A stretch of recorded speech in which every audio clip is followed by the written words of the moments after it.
you believe in the deliberate targeting and killing of civilians is sometimes justified. Now, the other option was never justified. So 14% of the people in those majority Muslim countries in North Africa and the Middle East said that, yes, it is sometimes justified. So that's a little damning. It's nowhere near the 74%. Obviously, most people do not interpret Sharia law to mean that at all. But 14% is an unfortunately high number. Now, before you judge, let's find out what other countries answered to that same exact question. In the UK, 33% believe that the deliberate targeting and killing of civilians is sometimes justified. Not collateral damage, not accidental, deliberate targeting of civilians. They were very clear about the question. How about the United States of America?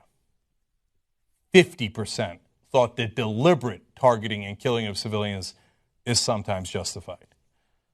So, if we're looking at polling to determine who is more violent and more prone to what we normally, colloquially call terrorism, the deliberate killing of civilians, it turns out the population of the United States is about 4 times as likely to support the deliberate killings of civilians. Now, I know people here will say, no, but that's unjustified. We had to do it. We had to do it. But they ask the same question. Do you think the other side doesn't think that they had to do it? Well, apparently they don't. They're under similar circumstances, if not worse circumstances oftentimes. You think the people in the Middle East don't know the consequences of terrorism and killing civilians? They live it. They see it every day. Maybe that's part of the reason why they're like, no, we don't want that. Only 14%.